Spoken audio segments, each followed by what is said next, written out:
सह्याद्रीच्या छाताडातून नाथबाबांनी गाजे, काळजात राहती आमच्या रक्तात वाहती राजे, काळजात राहती आमच्या रक्तात वाहती राजे. तुफान गरजतो आग ओकतो वाघ मराठी माझा, तुफान गरजतो आग ओकतो वाघ मराठी माझा, सन्मान राखतो शान सोबतो तुफान मातीचा राजा, तुफान मातीचा राजा. वाघाची चाल, गरुडाची नजर, स्त्रियांचा आदर्श आणि शत्रूचे मर्दन, असेच असावे मावळ्यांचे वर्तन. हीच छत्रपती शिवाजी महाराजांची शिकवण. ताजमहाल जर प्रेमाची निशाणी आहे, ताजमहाल जर प्रेमाची निशाणी आहे, तर शिवनेरी किल्ला हा एका सिंहाची कहाणी आहे. 300 किलोमीटर लांबीची भिंत बांधायला 150 वर्ष लागली. मात्र शिवाजी महाराजांनी अवघ्या 50 वर्षांच्या कालावधीत जे किल्ले बांधले त्यांची एकंदरीत लांबी 4000 किलोमीटर इतकी भरेल. चीनच्या भिंतीला आपण एक आश्चर्य मानतो. अरे मेघ हे काय? अरे अभिमानच नाही तर गर्व आहे मराठी असल्याचा. ब्रिटिश लोक ओम या शब्दावर संशोधन करत आहेत की ओम बोलल्याने शरीरात ऊर्जा का निर्माण होते. मला तर असे वाटते की खरे संशोधन छत्रपती शिवाजी महाराज या नावावर करायला हवे, कारण हे नाव घेताच अंगावर शहारे उभे राहतात, काळजाचे ठोके वाढतात, शरीरात एक वेगळीच ऊर्जा निर्माण होते. जर कोणी विचारले तर कॉलर दाट करून सांगा मराठी की मराठा या शब्दाचा अर्थ काय. मरेपर्यंत राजांच्या सेवेसाठी ठेवलेला जगदंब जगदंब. 12 महिने, 11 खेळाडू, 10 कोटे, 9 ग्रह, 8 दिशा, 7 आश्चर्य, 6 संवेदना, 5 महासागर, 4 वेद, 3 ऋतू, 2 डोळे आणि फक्त एक शिवबा. मराठा बनवेल. एकच राजे शिवराय माते. सूर्यनारायण जर उगवले नसते तर प्रकाशाचा रंग समजला नसता. सूर्यनारायण जर उगवले नसते तर प्रकाशाचा रंग समजला नसता.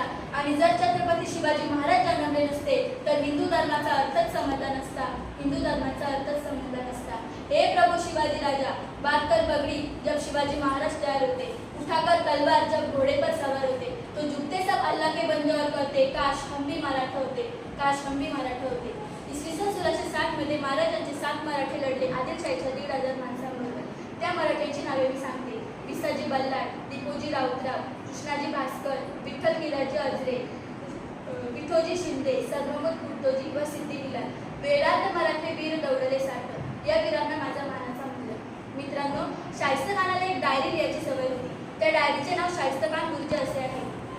त्यांनी शिवाजी महाराजांनी केलेल्या हल्ल्याचा प्रसंग नमूद केलेला आहे. ते असे लिहितात, महाराज आले तसे तुफान महाराजसारखे लहान महालातून निघून गेले. थोड्या वेळाने गोंधळ थांबला. शाहिस्तेखानाची बहीण धावत धावत खानाजवळ आली आणि म्हणाली, भाईजान मेरी बेटी लापता काय आहे, मेरी बेटी लापता काय आहे भाईजान. आपली गोष्ट साठलेला शाहिस्तेखान स्मितहास्य करत म्हणाला, शिवाजीची माणसं तिला पळवणार नाहीतच, आणि जरी त्यांनी पळवले असेल तरी बेफिकर राहा, कारण तो शिवाजी तिच्या पोटच्या लेकीसारखी काळजी घेईल. परंतु ती मुलगी एका पिंपात जाऊन लपून बसली होती. अरे कोणता हा विश्वास दुश्मनाला की महाराजांच्या दारिद्र्यावर. मी जाता जाता इतकंच म्हणे, 65 किलोची तलवार वापरतो त्याचे नाव येसाजी, 2000 शत्रूंशी एकटा झुंजतो त्याचे नाव बाजी, हात तुटला तरी शत्रूंशी झुंजत राहतो त्याचे नाव तानाजी, 8 तासात घोडा दिल्लीवरून पुण्याला घेऊन येतो त्याचे नाव संताजी, शत्रूच्या छावणीत घुसतो आणि छावणीचा मुकुट तोडून आणतो त्याचे नाव धनाजी, ढाण्या वाघाला सामोरे जातो आणि त्याला उभं काढतो त्याचे नाव संभाजी, व या सर्वांना एकत्र घेतो आणि स्वराज्याचं तोरण बांधतो त्याचे नाव शिवाजी. या जाणत्या राजाला